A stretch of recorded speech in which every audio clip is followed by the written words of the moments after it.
let us start with this Fourier transforms today. And yesterday we were doing Fourier transforms. Today also we are going to continue with the same. And let us see some Fourier transform of some functions.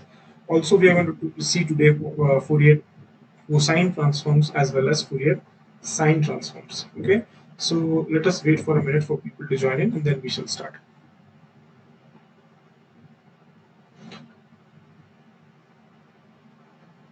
Okay, so if you remember, yesterday we developed yesterday we developed the concept of Fourier transforms, and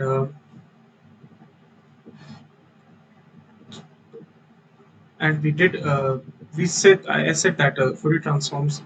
I said that Fourier series are defined for the Fourier series are defined for the Fourier series are defined for the uh, periodic functions.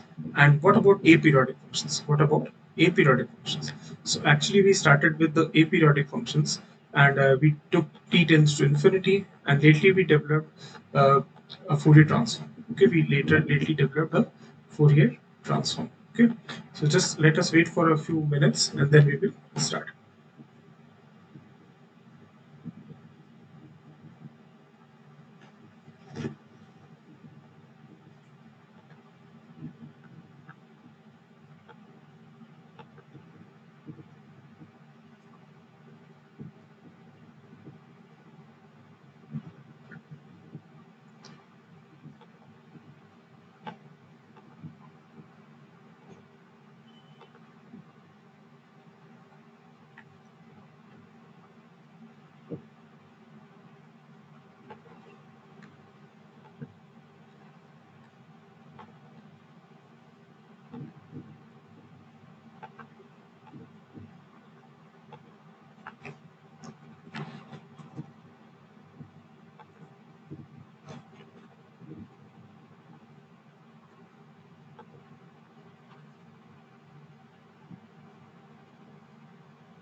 Okay, so yesterday we had done these things in the full transforms you've done till now.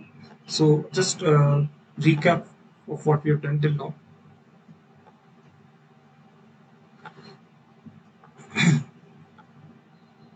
So yesterday we started our study of Fourier transform from the basics. That is, we started with the Fourier series, and I told you that for a periodic function fx for a period t, a function can be written in the linear combinations of sines and cosines in this form. That is, fx can be written as a naught plus summation n equals to 1 to infinity an cos 2 pi nx upon t plus dn sin 2 pi nx upon t. A naught, an, and bn are called as Fourier coefficients, which are given by the following integrals as listed below.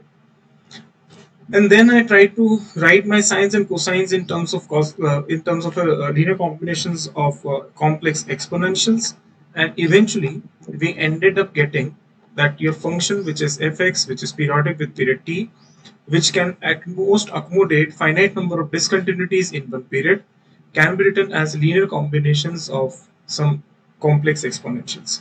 And here cn's are some constants. Okay, and then we actually try to see that what happens if we make a period of a function as large as possible. So what happens is, even a periodic function, a periodic function tends to become an aperiodic function, or in other words, you can see that an aperiodic function is nothing but an infinite limiting representation of a periodic function itself. So on those lines, we tried to develop theory for the Fourier transforms, and eventually we ended up saying that if my function fx is a continuous function which can have at most finite number of discontinuities. It can also be a discontinuous function. I'm saying it means that if my function fx is a function which can at most bear a finite number of discontinuities in one period, the Fourier representation of such function is given by 1 upon root 2 pi minus infinity to infinity f of x e to power minus iota kx. And the inverse Fourier transform for the same is given by 1 upon root 2 pi gk e to power iota kx dk. And here you can say that both of these, like fx and gk, are Fourier transforms of each other. Okay. And then we actually went on to write this thing, that if function f of x possesses no more than finite number of discontinuities, and if this particular function f of x is absolutely integrable. Okay, absolutely integrable means the value of minus infinity to infinity modulus of f of x dx is less than infinity, then I can say that my function has a Fourier transform. Also understand that Fourier series is valid only for the periodic functions, and here your any periodic function can whose Fourier representation is to be written can be written in terms of written in terms of the linear combination of various frequencies. But such representation again, you can have only discrete set of frequencies here. Rather, when you want to write a function's Fourier transform, here you can use all the frequencies of such kind by varying x. You can have all sort of continuous range of frequency because you're integrating it from minus infinity to plus infinity. Now your function can be written in terms of like Fourier transform of function. You can say that the Fourier transform of function would tell us what sort of functions, you can say what sort of functions, like sinusoidal functions only I'm referring to, of what frequencies or what amplitude should be superimposed to get the original aperiodic functions. Okay, the only difference is that you can say that whereas a Fourier series would demand discrete frequencies to generate a periodic function, in the case of Fourier transform we only require continuous range of frequencies to generate an aperiodic function in general. Okay. Further, I went on to also say that understand that this Fourier transform is after all a mathematical construct. Okay. But for example, when you use it for certain physical applications, so one may be tempted to ask what is the dimension of k. So always remember the dimension of k is inverse of the dimension of x. So for example, if the x, that is the variable of integral x, it represents your length. Okay, say for example we want to find Fourier transform of some function in time domain. So basically x would then represent time. So your k, that is k here, which is the argument of the Fourier transform, has the dimension inverse of the argument of x, inverse of the dimensions of x. So I hope till now everything has been you might have got. Now let us start with the first case that we actually were doing. So if you remember, the first thing that I was actually telling you in when it comes to the periodic function was a square pulse. So basically, what I'm going to do is the first thing that I'm going to choose is that I'm going to find the Fourier transform of a single square pulse. So let us start with this.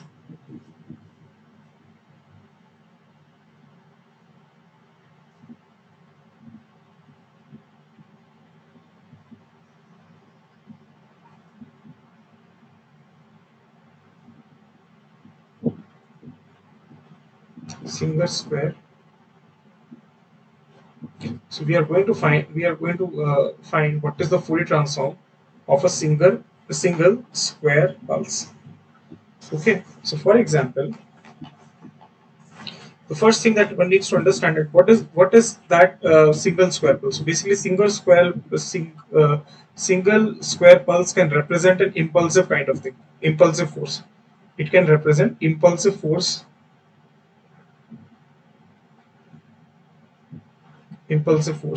or you can say sudden surge of current or something of that sort.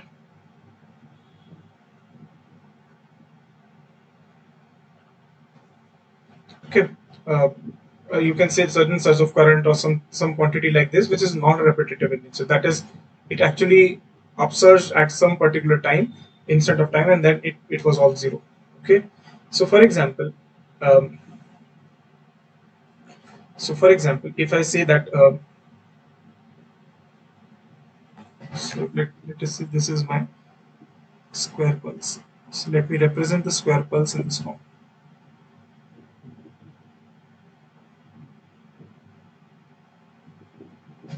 So from the instant of time from -1 to +1, let's say the unit is 1, and otherwise the unit is 0. So basically it represents a square pulse, a finite square pulse here. So this represents.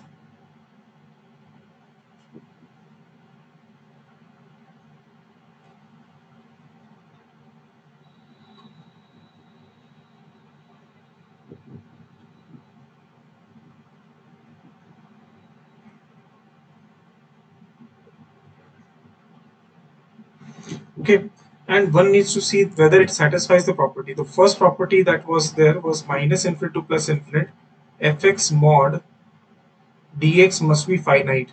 So if you integrate -infinity to +infinity, your function is your function is such that it is 1 from -1 to +1. So it will be like -1 to +1, it is 1, and all otherwise it is 0. So I'll write 0 here because otherwise it is 0, so forget about all those things. So eventually you get answer as 2. Clearly it is less than infinity, that is the integral is absolutely finite. कोई दिक्कत नहीं. So I can say that my integral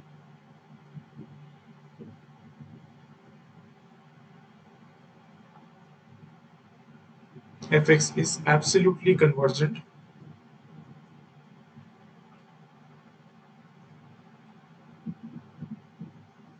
from -infinite to +infinite. So integral of fx is absolutely convergent from -infinite to +infinite. This is quite clear. Secondly, this particular function only has two discontinuities. Rather, it is not periodic as such, but it is suffering discontinuities at 2 points. Okay. Now this also leads me to one more thing.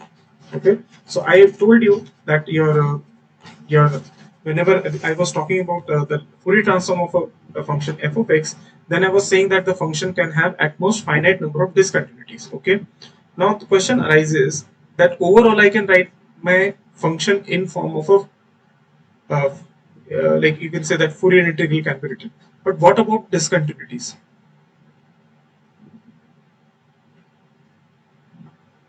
What about discontinuities? So what is the value of the function at such discontinuous points? So for that, always remember I'm writing it without proof only. So let fx be a, I can say, a sectionally continuous function or a piecewise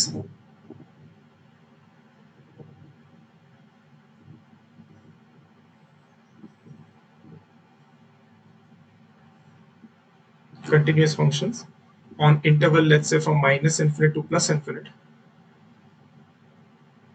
Okay, and let's say it is absolutely integrable also. That is, it satisfies the criteria for existence of the Fourier integral. It is absolutely integrable also.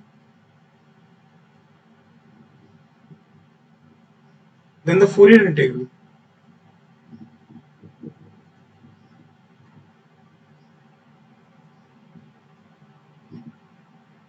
Then the Fourier integral of fx converges at each point of continuity. This is fine, each point of continuity. Now question arises at the point of discontinuity, at the point of,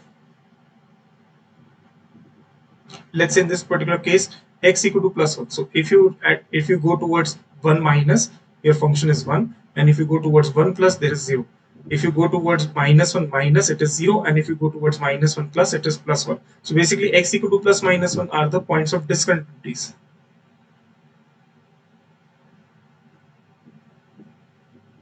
So what about function on these points?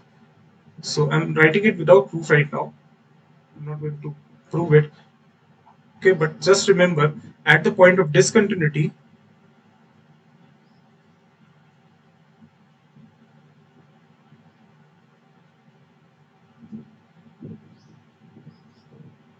at the point of discontinuity, the Fourier integral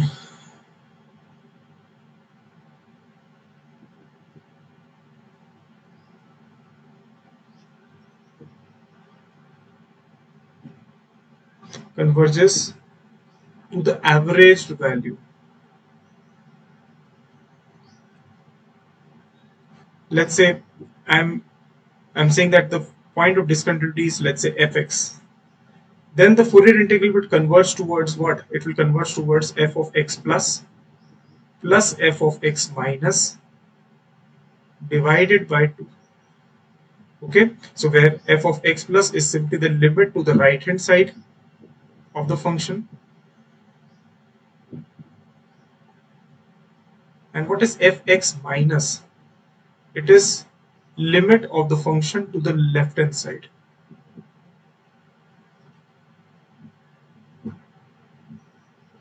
I hope it is clear till now. So if anybody has got any doubt, please you can have you can you can write it on comment box. If it is like, you have to understand कि हम लोग क्या कह रहे थे कि जब भी हम Fourier transform define करने की कोशिश कर रहे थे, we were saying that we are defining we are defining the Fourier transform f of x. F of x can be piecewise continuous function, so it is bound to have some sort of discontinuities. What about the value of the function at discontinuities? So the value of the function, or you can say the Fourier integral at the point of discontinuities, is nothing but it is equal to the limiting value of function towards the right plus limiting value of the function towards the left divided by 2. Is that clear?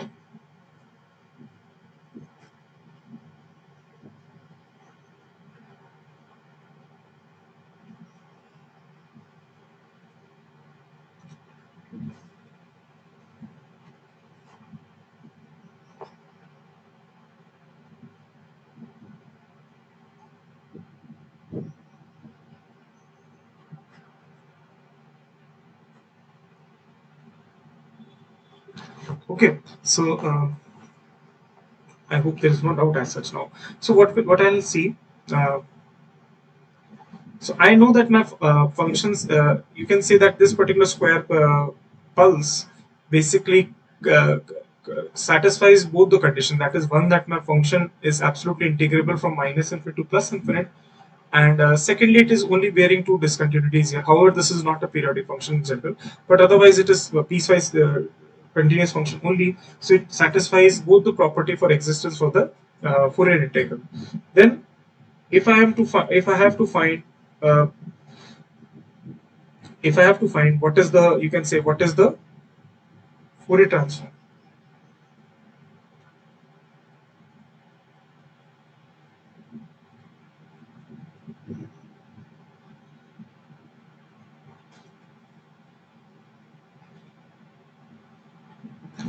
What is the Fourier transform of the given function? So what would be the Fourier transform? Whether you write f tilde k or you can use gk as used by me in the initial lecture, it will be minus infinite to plus infinite. I can write f of x e की power minus iota kx dx, and then I think 1 upon root 2 pi also would follow. So gk would simply be equals to what? It will be equals to 1 upon root 2 pi from minus 1 to plus 1, and this is e to the power minus iota kx dx, which is simply equals to what? Which is simply equals to gk 1 upon root over pi, and this will be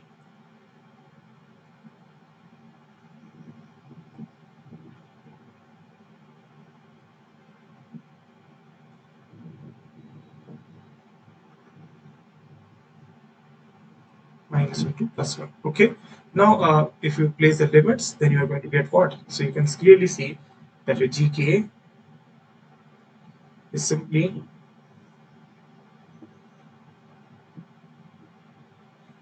it is equal to 1 upon,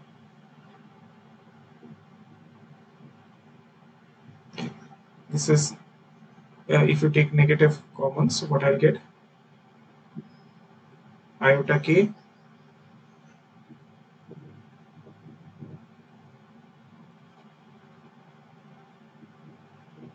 okay. So what I'll do, I'll multiply by 2, I'll multiply by 2 here. Okay, so I'll multiply it by 2 both sides, and then what I'll get, so it's quite easy to see that gk would be equals to what? Gk will be equals to um,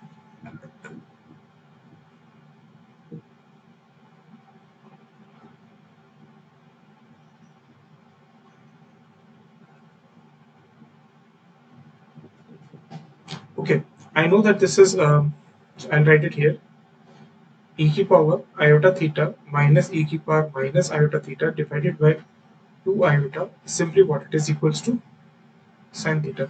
So I'll simply write here, it will be like root over 2, sorry, root over 2 upon pi, and then I can write it will be simply sine k divided by k. If you see, this would be the case, because see, e to power iota k minus e to power minus 2 iota k would be equals to, I think this would be equals to this only. This would be sine k upon k.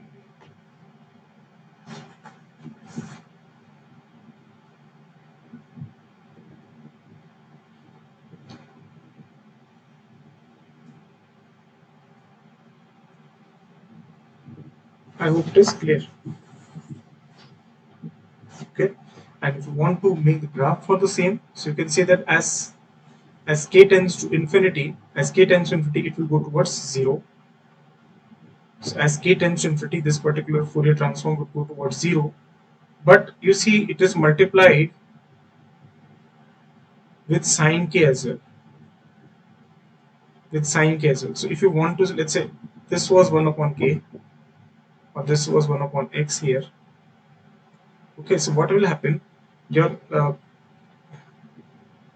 your function would initially, this is 1 upon x, how it behaves, this is 1 upon x, and if sine is somehow like you can say enveloped in this, so how the graph would behave this way.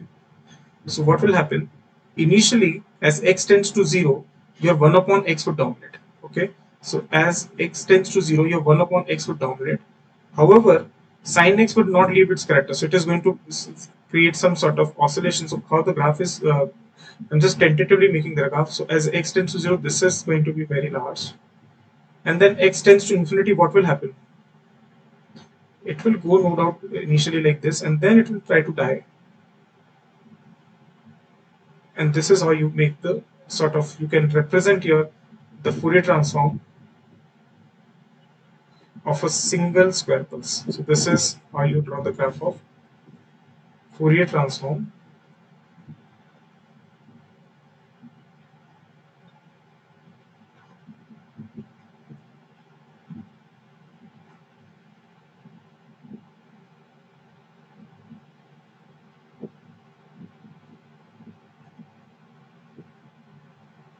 it is a Fourier transform of a single square pulse.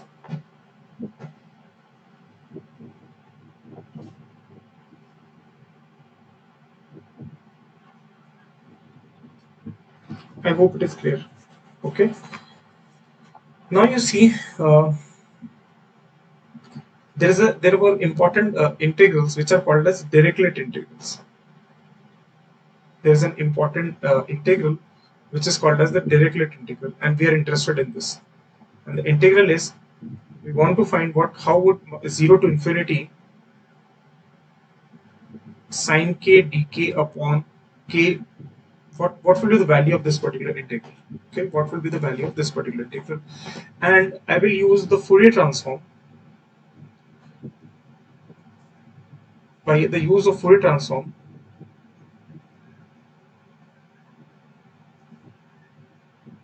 I'm going to find this integral. I'm going to find the integral.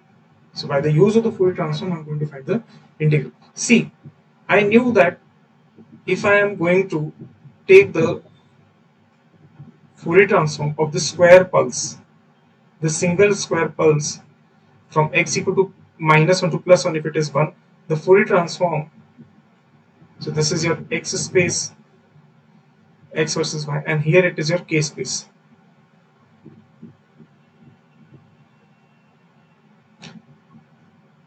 So if I take a Fourier transform here, so what is happening? Your function becomes this.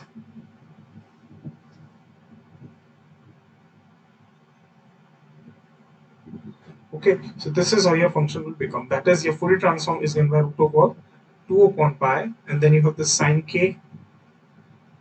Okay. I hope it is clear. Okay, now I want to find this integral sine k upon k, okay, from 0 to infinite. So what is one thing that I can do? I can try to find the inverse Fourier transform. So what I should do, we will try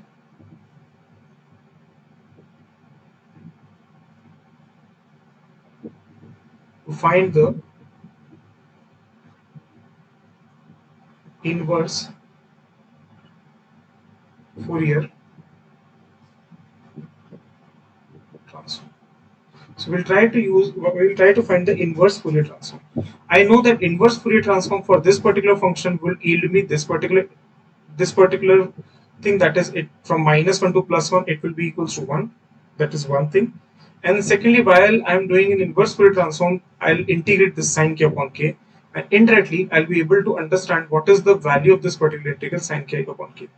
I would recommend that I have already done the integral in the complex integrals also for the same. You can see the same, but I'm trying to use the Fourier transform to find the integral sine k upon k from 0 to infinity. So that is one thing that you can see the beauty of the Fourier transform. So what I'll do, I know what is my function f of x. So function of f of x, I can write it as 1 upon root 2 pi from minus infinite to plus infinite.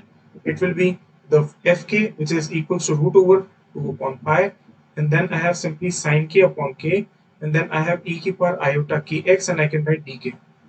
And now if you see 2 gets cancelled, so simply your function f of x, I can write it as 1 upon pi from minus infinite to plus infinite.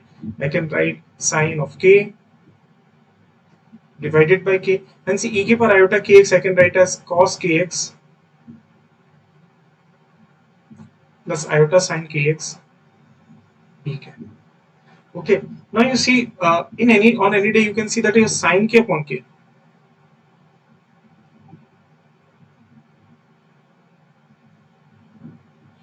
This particular function is an even function. So if it gets multiplied with again sine kx being odd, so overall this multiplied by this will be an odd function, and limits are from minus infinity to infinity. So forget about this. This will be 0. This particular integral would give you 0. So eventually, I can say that my f of x would, after all, be equals to what? F of x would simply be equals to 1 upon 2 pi, or rather I can say 2 upon pi from 0 to infinite. I will write sine k upon k cos kx dk, sorry. And I know what is my function eventually. So if I'm taking the inverse Fourier transform for this particular function, I will get back this particular function, which is nothing but it is equals to what? It is equals to,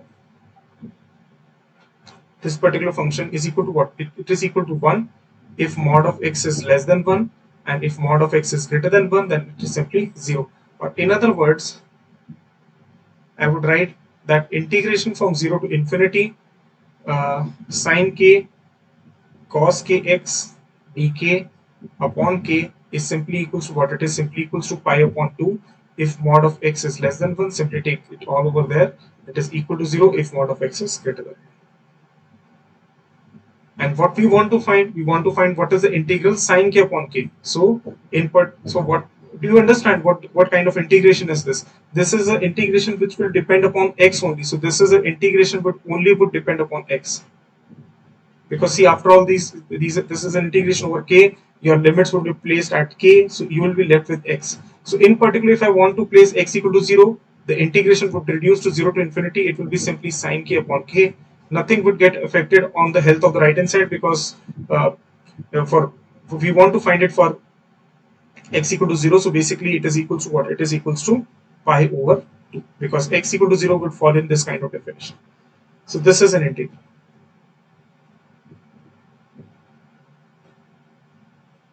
And this is what we actually do from the complex integrals also. This is sometimes referred to as the Dirichlet integral. So the Dirichlet integral from the Fourier transform also, I have evaluated that this particular integral is equals to pi upon 2. So understand this particular fact. So basically what I have done today, I have tried to use the Fourier transform theory that we developed yesterday. I gave you one more thing, that if f of x is piecewise continuous from minus infinite to infinite, the Fourier integral of fx would converge to each of the point of continuity. But what about the point of discontinuity? The Fourier integral would converge to these discontinuity points also and the it will converge to what? It will converge to the f of x plus f of x minus divided by 2. That is, if x is the point of discontinuity, all you need to do is you just see on the right, just see on the left, whatever is the value of the function divided by 2. So for instance,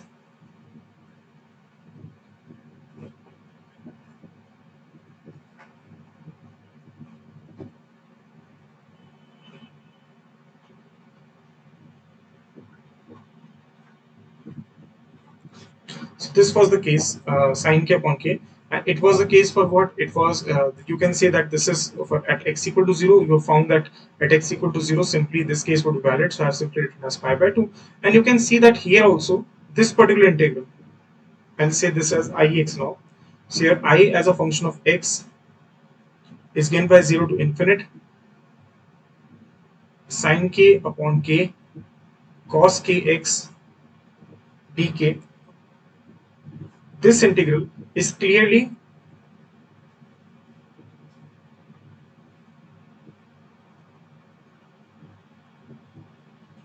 discontinuous at x equal to plus minus. It's clearly discontinuous at x equal to plus minus of 1.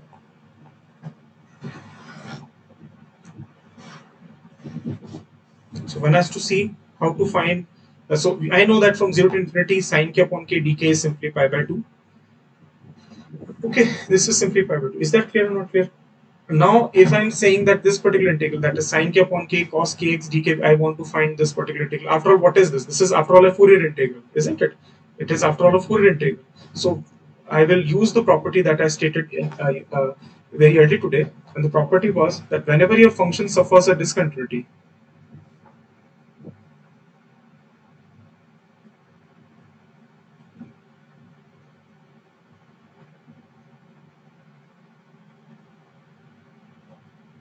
whenever a function has a discontinuity, the Fourier integral, or its Fourier integral, I would say, or its Fourier transform, I would say Fourier integral,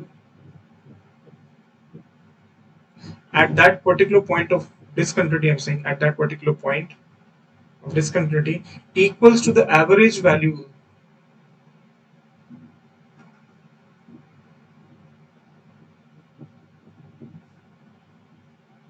of the left hand limit and the right hand limit of the function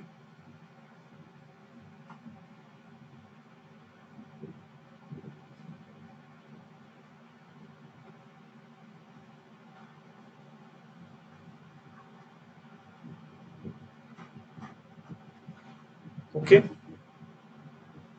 So basically, if I want to evaluate this particular integral, that is Ix, if I want to evaluate from minus infinity to plus infinity sine k upon k cos kx kx dx, this integral I know it is pi by 2 at mod x less than 1, and at mod x greater than 1 it is equal to 0. So what about x equal to plus minus of 1? It will be equals to pi by 2 plus 0 upon 2, that is pi by 4. So I can write my I of x, which is given by this integral, is simply equals to pi by 2. If mod of x is less than 1, it is equals to pi by 4 by the continuity by finding the average value to the left and average value at x equal to plus minus 1, you can find pi by 2, and for mod x greater than 1, this value would be equal to what? 0.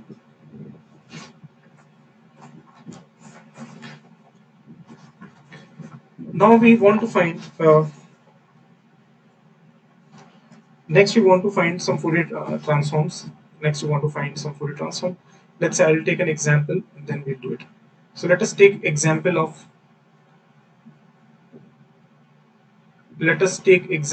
I'm just using the context, I'm not explaining you the context, but I would just use the context. I mean, I'm going to use the you can say what I would say that I would just use the function, so don't take it. So let us take the Fourier transform of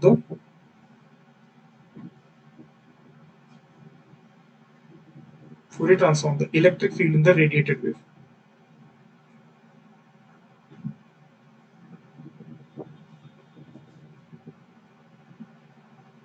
So I'm going to use it basically, or you can say, if you don't want to look like this, you see like this, you can also say that uh, uh, I'm just considering a function.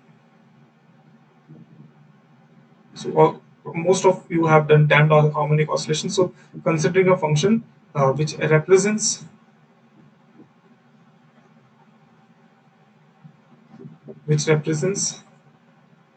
displacement displacement of a damped harmonic oscillator.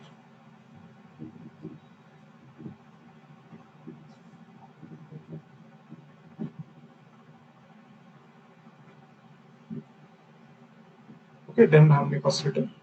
Okay, so I know that the damped harmonic oscillator. So for all, let's say for all time less than zero, it would hardly mean anything. So I'll write zero, and for all t greater than zero, it will be some function which is whose amplitude is exponentially decaying. Okay, this is the function, and we want to find the Fourier transform for this particular function.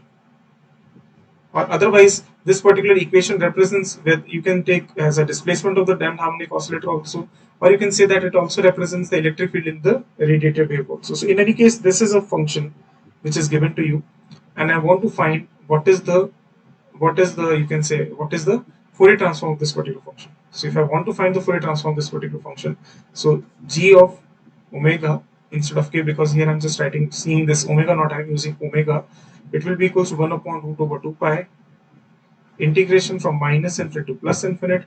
Instead of iota kx, I will write minus iota omega t, and this is e to the power minus t upon capital T, and then I have this sine omega t dt. Okay, and if you want to see, if you want to convert this sign, if I convert this sign in form of exponential, so I can write exponential iota omega naught t minus e to the power minus iota omega naught t divided by 2 iota. So if you do this, this is all going to be some exponential stuff only. So I'm directly writing the answer. This is quite easy for you to see that this will be equal to what? 1 upon root 2 pi omega 1 upon 2, and this is 1 upon omega plus omega naught minus iota upon t, and then there would be minus 1 upon omega minus omega naught sorry minus iota upon t. This is how your g omega would be. uh, you can define your g omega in this sense. Like if you integrate this up from minus infinity to plus infinity, you will get this. Now you see, so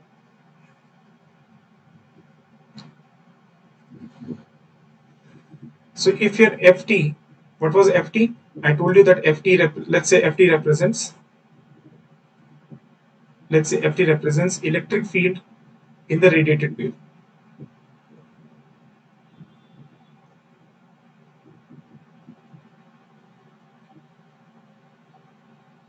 Electric field in the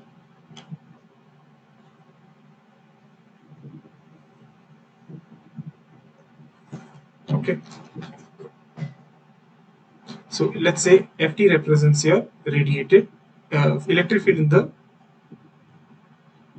uh, you can say radiated wave. Okay. Uh, you if you go through the theories of antenna, uh, one direct thing I'm right now stating, that the radiated power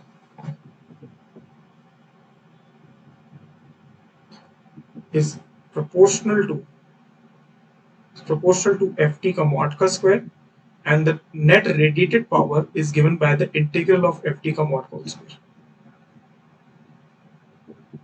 is given by the integration from 0 to infinity ft ka mod ka whole square dt.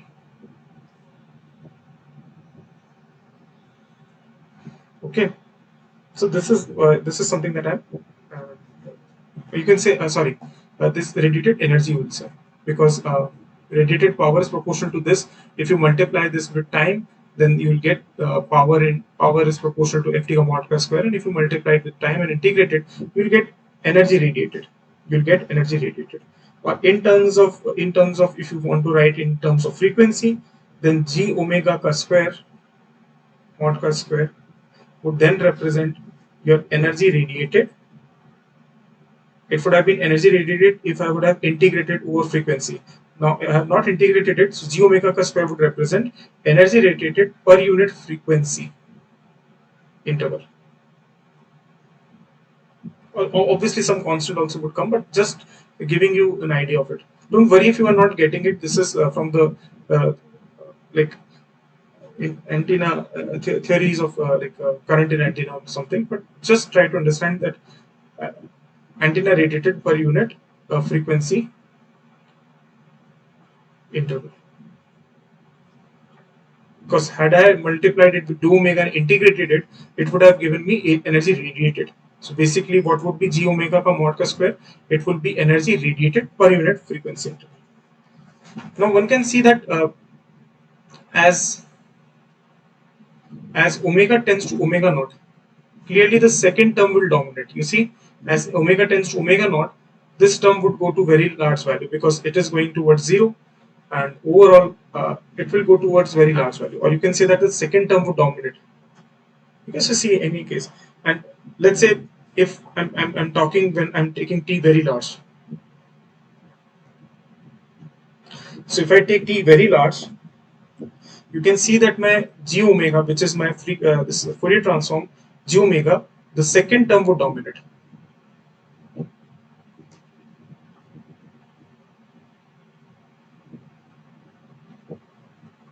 This second term would dominate. Okay, and when I say this second term would dominate, so I will write my g omega could be approximately written as minus 1 upon 2, 1 upon omega minus omega naught minus iota upon t. This is close to omega naught, I'm saying. This is close to omega naught, I'm saying. And if I want to say what would be g omega a mod, I can say that this will be equal to simply g omega ka mod will be simply 1 upon 2, 1 upon omega minus omega naught ka square plus 1 upon t ka whole square ka root over also. And then this is one thing. Okay. And if I want to plot it, so how the plot would look like, I'm just trying to show you. See, as omega tends to infinity, it will go towards 0. As omega tends to minus infinity, again it will go to 0. There would be a certain peak or there would be a certain surge at omega equals to omega naught. So it will look like sort of Gaussian kind of thing about omega naught. So this is simply your g omega ka mod ka square versus omega.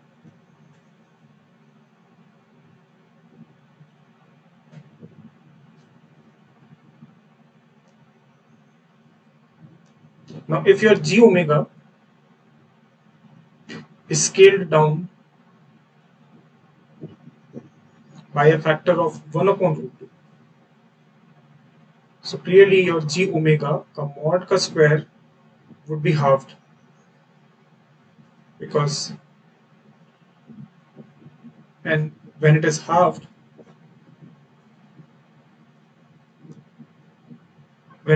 basically when it is halved, this particular width is called as half power maximum. This width, particular width, this is I would say that this particular width gamma at half power maximum.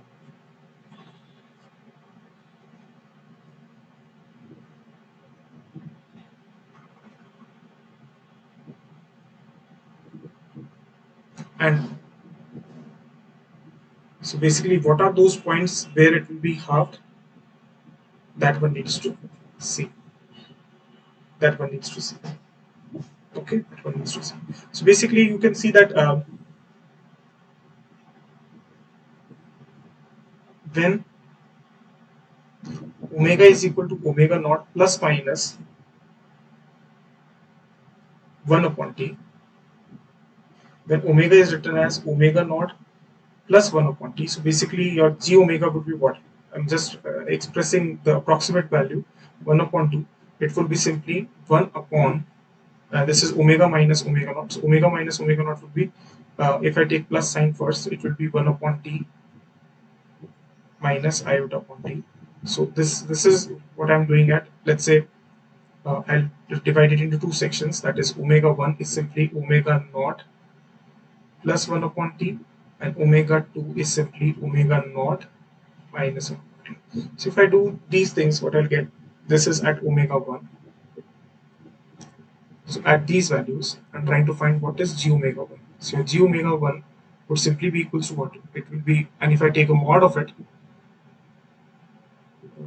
so it will be, I think, 1 upon 2, and it is will be 1 minus iota ka mod. Okay, and obviously there would be t as well. So I get t is here. And what would be this mod? This mod will be, I think, 1 upon root over 2. It will be 1 upon root over 2 t upon simply 2. This is g omega 1 ka mod. And what is g omega naught? G omega naught is simply t upon 2. So you can see that at this particular omega 1, that is omega naught plus 1 by t, your g omega is scaled 1 upon root 2 times g omega naught. But in other words, at these frequency, your g omega square would be halved. So basically, this would be your omega 1, and this would be your omega 2. What is your omega 1? Your omega 1 would be omega naught plus 1 by t, and your omega 2 would be omega naught minus 1 by t. And what is this width then? This width would be the difference of omega 2 and omega 1, which will be equals to what? Which will be equals to 2 upon t. Okay, in terms in physics, if this, let's say this is your frequency, let's say this represents your frequency. What does that represent? It would represent, in terms of, let's say, Heisenberg uncertainty principle. I will also come to this later on, but just giving you an insight. Uh, what does this represent? This would represent some measure of uncertainty in energy. So basically, what happens is, if you want to represent your particle, a Gaussian wave packet is preferred, and the width of this particular Gaussian wave packet would would, would would actually imply some measure of uncertainty in energy, because energy is what, h ket omega now. So basically, it will represent some measure of uncertainty, and one of the forms of your Heisenberg principle of uncertainty expression gives you delta into this will come on later, but just giving you an insight. Delta into delta t is given by almost equivalent to h ket, and from here you know that your uncertainty in the energy uncertainty in the energy is inversely proportional to delta t, which happens to be the width, which happens to be the width. Okay, so one can see that uncertainty the time period is inversely proportional to delta E, because delta E is this. So I can write that that if you try to resemble it with, I'll come to this on later on also. If you're not following it, I'll come to all these things later on. If I want to resemble it with the Heisenberg principle of uncertainty,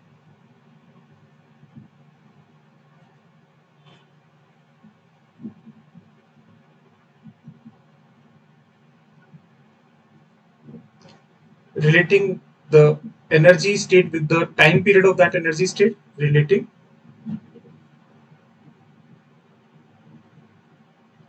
energy of a state with its time period,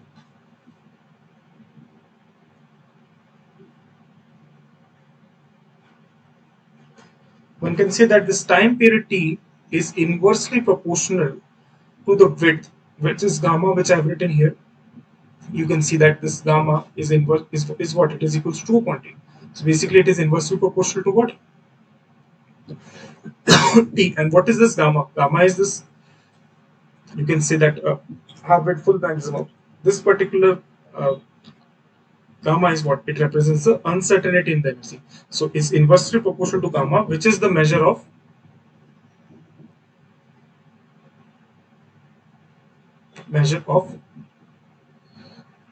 uncertainty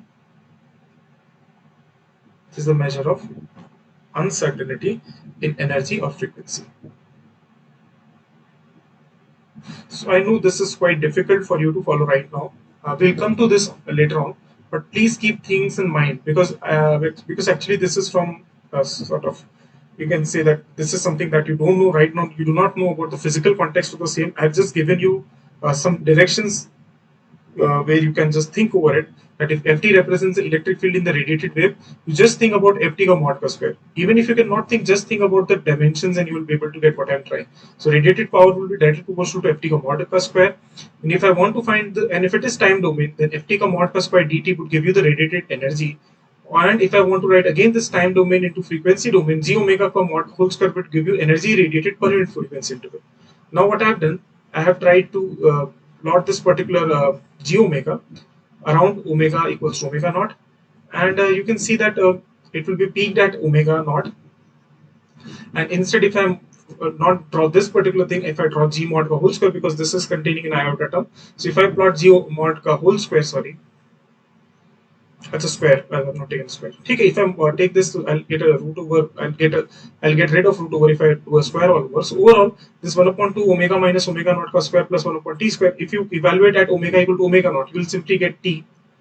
If you evaluate at omega is equal to omega naught plus minus 1 upon t, you see here. So you can see that at these particular points, your g omega would be scaled by a factor of 1 upon root 2.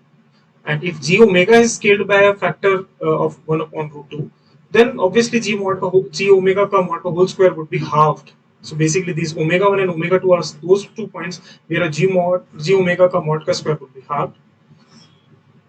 See, energy is represented by h cat omega. And if you just have certain idea of Heisenberg principle of uncertainty, if I just want to explain you that a Gaussian wave packet is a description of, you can say, a particle. A Gaussian wave packet would idealize your particle, and this particular you can say width would give you an idea of what amount of uncertainty this carries in terms of energy. Okay, so basically this would give you I'll just come to this point lately with greater detail, but just understand one of the expressions of your Heisenberg principle of uncertainty states that delta into delta t is almost equal to h of ket. It relates the energy of the particle or energy of a state and the time period of that particular state. Okay, energy of state and time period of that particular state. And if I know, if you can clearly see that what is delta, it represents the it represents what? It represents the this particular width, and this is equal to 2 upon t. So you can clearly see that the uncertainty in energy is inversely proportional. Uncertainty in the energy of a state is inversely proportional to the time period of that particular state. Okay, so I hope I have been able to give you just some physical insight. Although in this particular lecture series, we are going to uh, moreover see how to do things at first, and then as we go along in physics, we are going to see much of these applications. I hope I've been able to explain you. If you're not getting anything, or if you have any doubt in any of these sections, please let me know through your comments. Till then, take care.